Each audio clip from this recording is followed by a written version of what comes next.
Well, last week, I need to apologize. I left Noah kind of like a refrigerator magnet.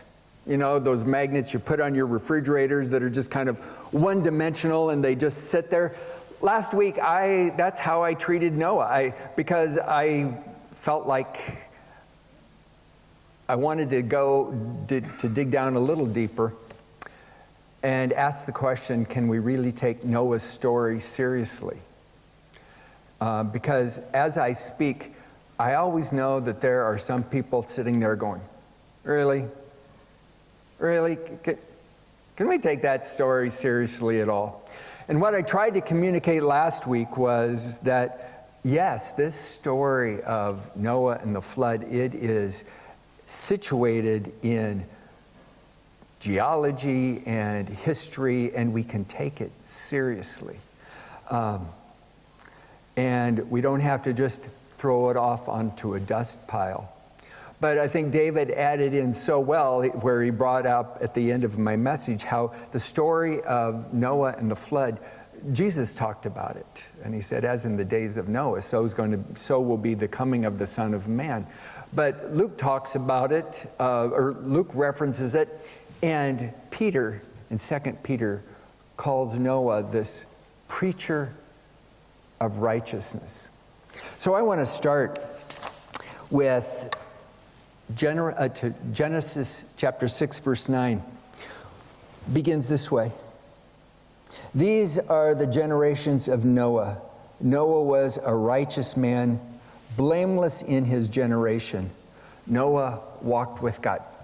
Why that is important is that the Bible speaks more positively of this fellow than anybody else in the entire Old Testament. Nobody else is called a righteous man. Job gets close, but he is never even called a righteous man. So as I was thinking and reading on this, it was fascinating to see how Jewish sages talked about Noah. And they described him this way. They said, he is a righteous man in a fur coat. What? What does it mean that he's a righteous man in a fur coat? Here's what they said.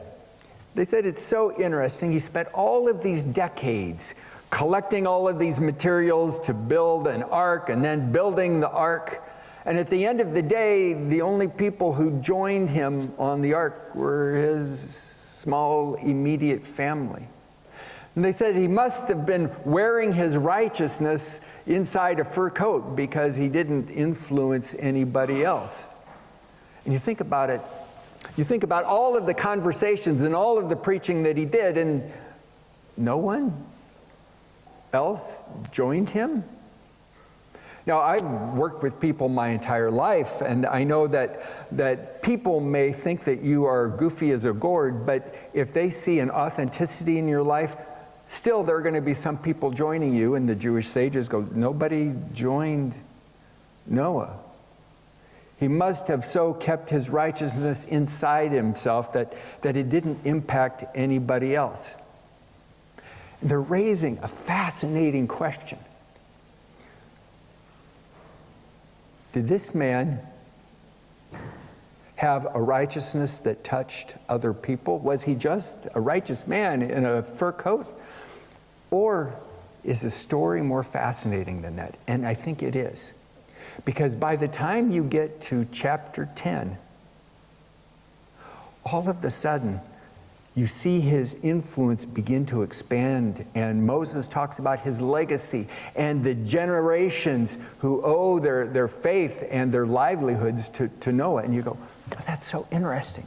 That's not there in the bit that we've been given. All we've been given is that he built the ark and he let the birds out. Was there something else going on in his life? And here is where, folks, his story gets so fascinating, it just draws me in. Because in Genesis chapter 9, verses 20 and 23, let me read this for you. Now, the fact that it is even included in the text is so captivating to me, because the story would still seem to be a good story without it. So Moses must have included this very curious part, because it somehow impacts Noah's life and his influence as a leader. So let me read this. Noah began to be a man of the soil. So the ark is on solid ground, the doors are opened, he goes out and he begins to make his next life. And he planted a vineyard, and he drank of the wine and became drunk and lay uncovered in his tent. And Ham, the father of Canaan, saw the nakedness of his father and told his two brothers outside. Then Shem and Japheth took a garment, laid it on both their shoulders, and walked backward and covered the nakedness of their father. Their faces were turned backwards, and they did not see their father's nakedness. And when Noah awoke from his wine and knew what his youngest son had done to him, he said, "Cursed be Canaan. A servant of servants shall he be to his brothers." Phil, why would you have us pay attention to that? Because for some reason, Moses sees that it is so much a part of Noah's story. And just to make sure you understand it, the text tells us that there are three sons, Ham, Shem, and Japheth. Ham tells his other two brothers about the nakedness. When Noah comes out of his drunken stupor, recognizes what has happened, he is so angry at that one son who told the others that he curses that son's whole lineage. That's how angry he is. Now, if you're with me, you're going, so what really took place? And thank goodness we don't need to explore all of that. But here's what I really do believe, and others with me have thought that this is communicating. Here is a man who has built his entire life being externally righteous. He has done what God has told him to do. He has been the good guy, that righteous guy. And then all of a sudden, whether it's exhaustion or just change, he goes through a time of spiritual collapse. Imagine that hangover when he wakes up and he goes, "I'm not the man I thought I was. I'm a poser.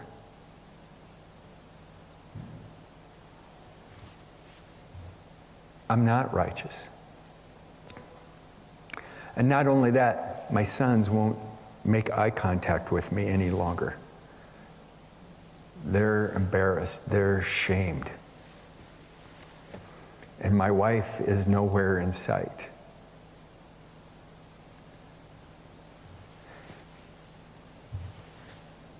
And if you're a man or a woman who has worked very hard at building a lifestyle of holiness and righteousness, and you've done everything asked of you, and now all of a sudden it isn't working or things collapse,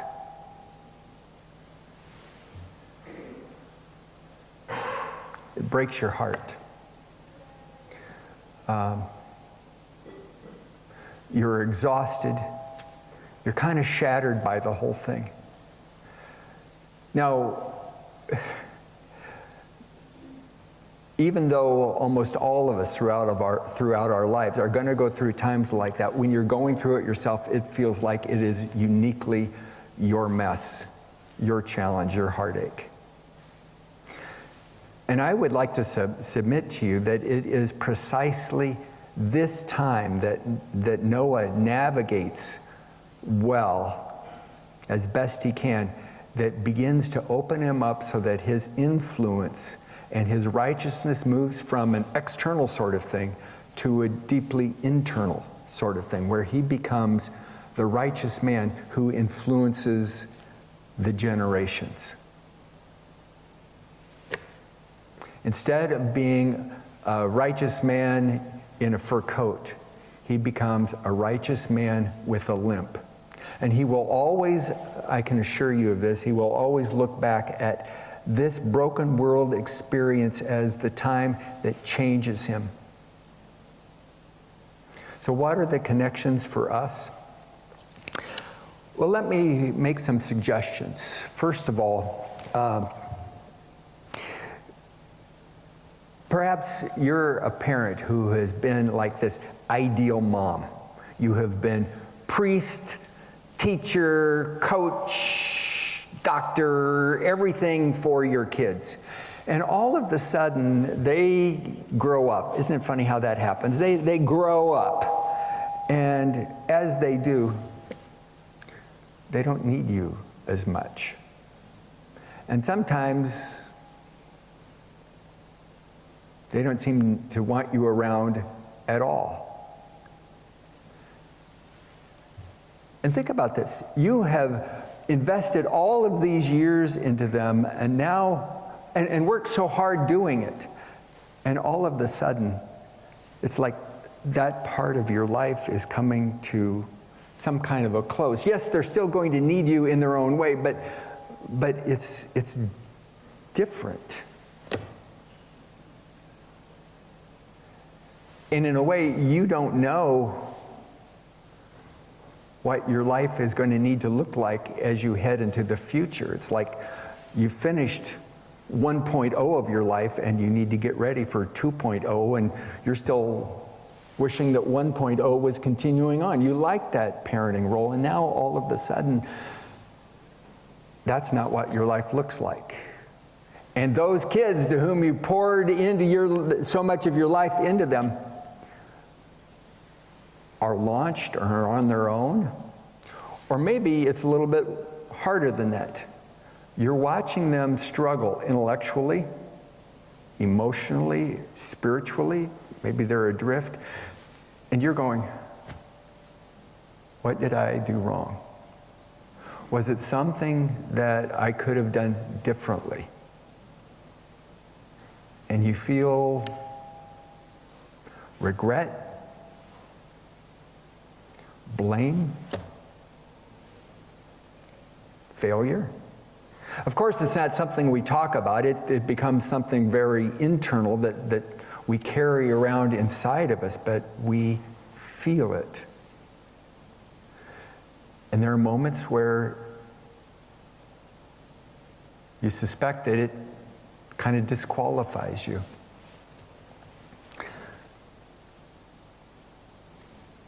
Does any of that ring a bell?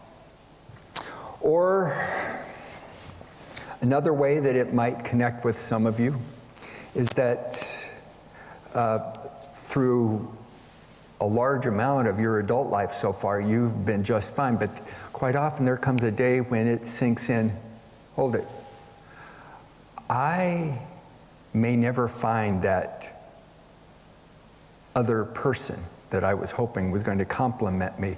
Maybe my life is going to be a solo journey. And internally, how those tapes play are that, what's wrong with me? What did I miss out on? Am I so unlovely or unsatisfying that now I walk alone? And in a way, this is another kind of walking through these difficult waters where you have to stop, grieve, and begin to rethink your way of what your next life is going to need to look like. Another possibility is like what happened to my friend Jeff. He was very, very strong as a project leader. So much so that Microsoft brought him in, moved him all the way across the US to come out to Washington to become a vice president. And he got there and bought the house and had the huge salary. And of course, his family adjusted and they spent up to what he was making. And at his review, they said, "I'm sorry, it's looking to us like you don't really have the skill set that we had hoped that you would have. We're going to need to let you go." That crushed him. The deep sense of failure that, hold it, I have been a superstar at doing this. And now you're telling me that this isn't something that you value at all. Of course, I've failed. But not only that, he was terrified because he and his wife had so indebted themselves with their astounding new home and their astounding cars, and he had 2 sons who were in college, and he needed to pay for his daughter's wedding.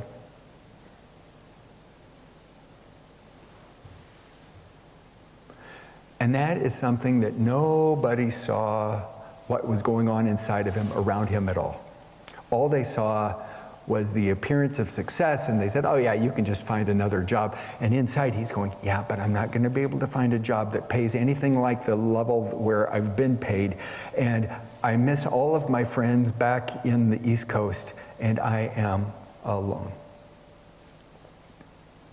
Can you begin to understand how in those moments, well, they're Noah moments.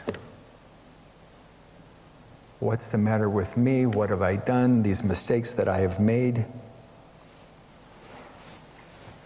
Or maybe it was your office Christmas party or holiday party, and the alcohol began to flow freely, and you drank too much, and as you would hear the next morning or the mornings after, your humor got more and more raucous. And you made some overtures to people of the opposite sex that were not invited. And you are a man who has put yourself out there as a deep man of faith. And your management is afraid of lawsuits, at least that's what they tell you, and they are going to have to cut you loose. Imagine going and having that conversation with a spouse. Imagine having that conversation with people at church. People who looked up to you. People who admired you. What was I thinking? How could this happen? What have I done to my life?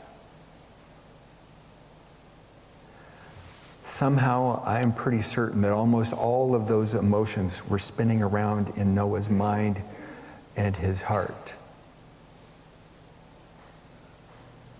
What have I done? How could I spiritually collapse like this after all that I'd done before? So what I want to do, just in the moments that I have, I want to walk you through, and this comes from a life of watching people navigate these hard, difficult waters. Here are the things that I've seen that people have done well, that get to the other side, because quite often, I want to warn you that many people don't cross over. They get stuck and they just kind of go through those motions. So here's the first one. The first thing that I think is part of surviving your Noah season. It's this, if you're writing things down. Choose utter honesty. Now, this is not an action step. This is an attitude that you really need to adopt. So when you think about the situation, that you don't give in to blame, denial, or procrastination. Because those three, they are not your friends. And what seems to happen so often is when we go through, when our internal world collapses like that, we give in to blame, denial, and procrastination. But they are like house guests that need to come and only be in your house for like a week or two, and then you need to usher them to the door. Because you know this, that house guests after a week or two begin to, what do they say, smell a little bit? You need to just kind of get out. Blame, denial, and procrastination are not your friends. They just feel good for a little bit. They help you cope for a little bit. But if you keep them in your life, you are not going to move on. You will stay stuck. And so everything begins with an attitude of saying, no, I'm going to deal with things as straightforwardly and as candidly as I can. And this is hard. There was a time in my life where I was so frustrated, and Leanne said, you know what, maybe you need to sit down and talk to someone. My wife is so wise. I go, no, I think I've got it figured out, and I just need to put my head down and keep going. Does that sound like anybody that you know? Yeah, I needed somebody to sit down and help me process things with utter honesty. So that's number one. Here's number two. For your transition, as you move from one part of your life to the next part, you need to build in 3 times as much time as you think. When we go through painful experiences, we want it to be over, right? So I'm just going to put my head down and I'm just going to keep running as fast as I can. And now in watching people who navigate their Noah season of their life, they do 3 things during this time. First of all, 1/3 of their time needs to go for grieving and mapping. That's 1/3 of their time. Noah needed to grieve. The end of a marriage, you need time to grieve, to talk about and just reflect on how this has shattered some of the dreams and how you pictured yourself and you imagined your future would be. Grieving has to be part of it. But the other side of the grieving is that you map. And by that, I mean you map how you got to this situation with that utter honesty. And you also map out the fears that seem to have a control over your life. I mean, the things you're scared about for the future. I'm scared about my finances. That's an area that just map that out. Say that's one of those things that I have to absolutely pay attention to. Another is a fear of loss of respect. I need to write that down. Here's why those things are so important, especially the mapping. Because if not, how your brain processes it is to keep looping and looping and looping. And so every night when you wake up in the middle of the night, if you haven't written it down, if you haven't somehow clarified it, your brain is still trying to process it. But when you begin to write things down and you make it clear what your fears are or what you have lost, then you can go, okay, thought about that. I don't need to rehearse it again. Making things concrete is one of the best steps that you can take.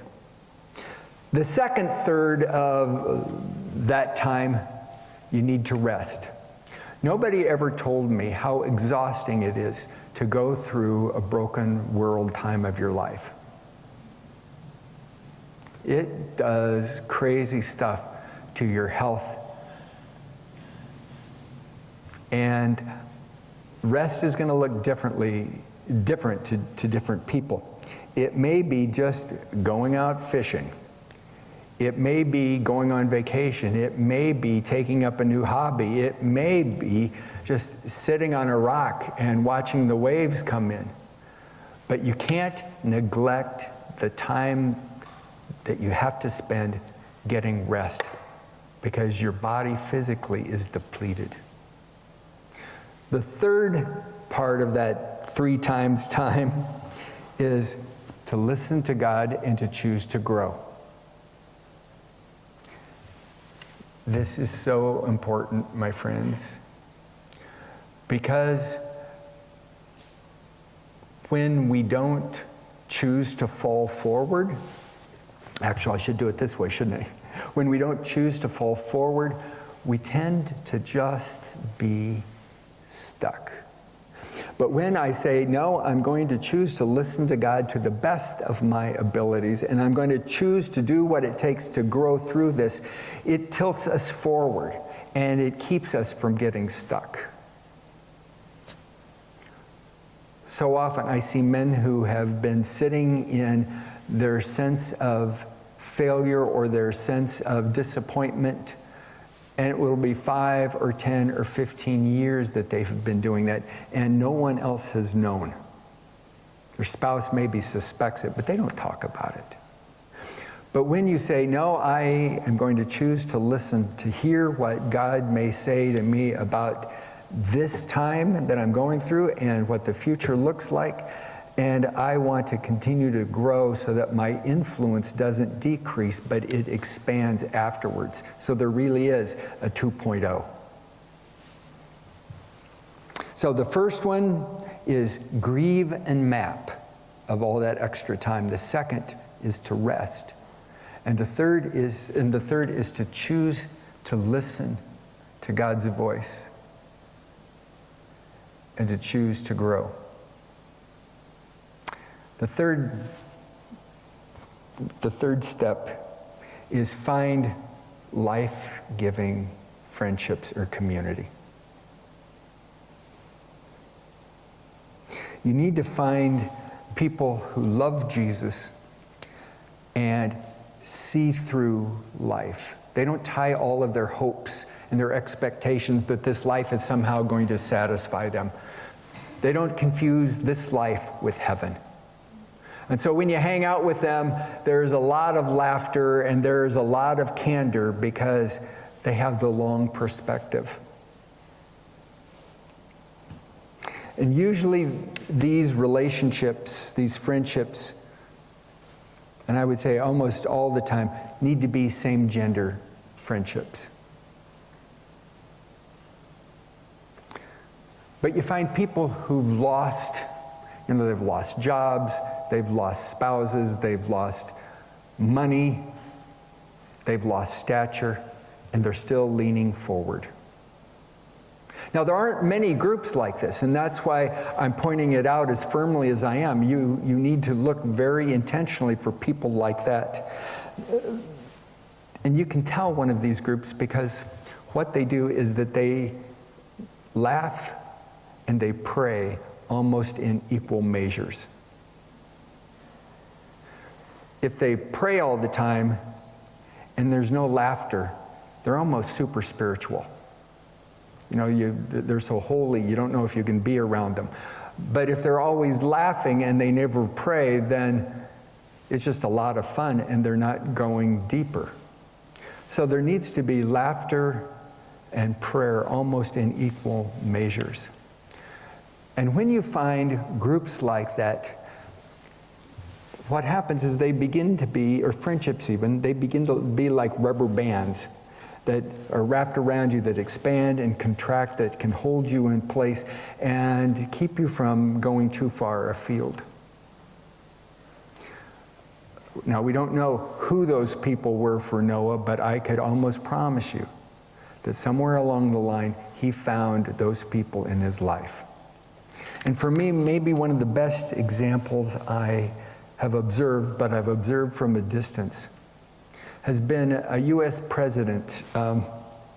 Never met him personally, didn't vote for him. He was not of the party I was part of at the time. His name was Jimmy Carter. A man who claimed faith, a man who taught his Sunday school class when he wasn't in office every Sunday morning at the Plains Baptist Church. But what always impressed me about him is that here is a man who attempted great things, became the president of one of the most powerful countries on the earth. But along the way, his family humiliated him, his mother, his brother. He made some terrible political mistakes. And then, of all things, he was rejected by his country and only given one term of office. So what essentially happened to him is that he failed in front of almost 300 million people. Imagine what that's like. Everybody who looks at you, he got voted out of office. He wasn't up to it. He wasn't smart enough. He wasn't effective enough. He was a failure. And so many people viewed him that way. But that wasn't the end of his story. Almost like Noah, he went through that broken world experience, his Noah season. And I know from reading from his writings on it, he had to grieve. The public humiliation he felt was astounding. But then he began to, in his own walk with God, he thought he heard God say, your life is not defined by your failures. Don't get stuck there. Open yourself to what I have next for you. And he created something called the Carter Center, the Carter Center for Peace. And he began to sit down with other people who had been in politics and figure out ways to bring them together.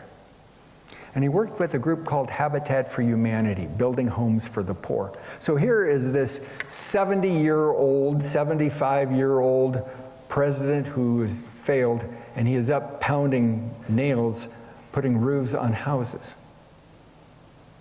And so today, here is this man. His wife recently passed away. He is 100 years old.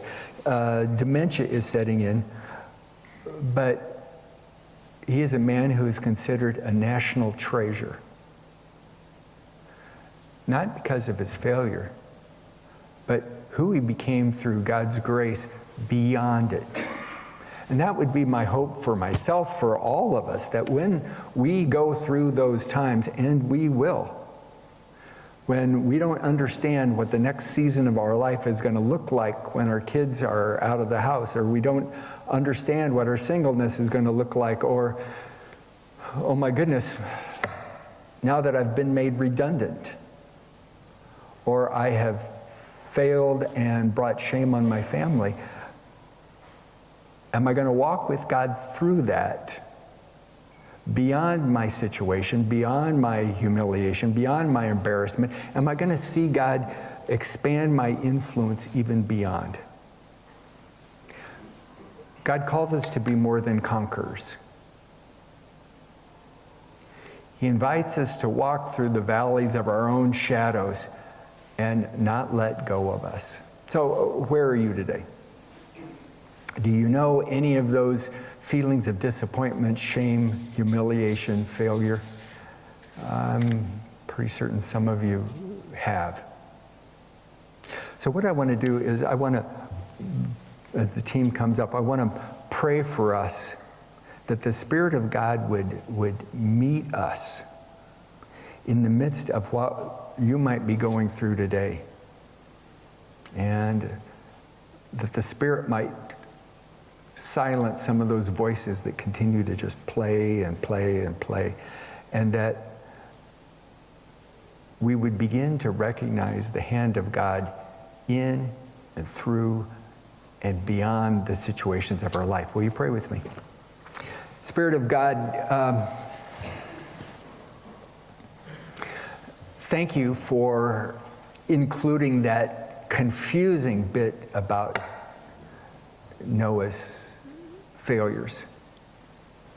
And we can begin to imagine what all of that did to him, but you did not leave him there. Thank you.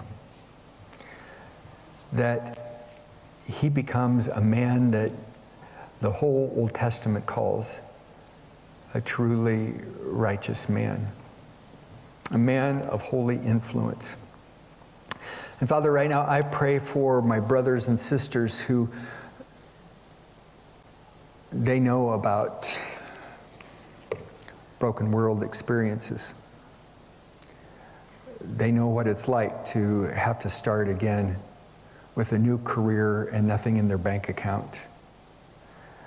They know what it's like to have gone through a humiliating divorce. They know what it's like to feel people's pity. They know what it's like to carry around the stink of failure. But you don't leave us there. You carry us along and you whisper in our ear that you have plans for us that we have never even imagined. And you have friends for us where we can bring others along when they find themselves in similar situations. But I would pray that this church community would be a place of incredible grace and hope and future for folks. May your Spirit work in our lives and make us righteous people as well. In Jesus' name, amen.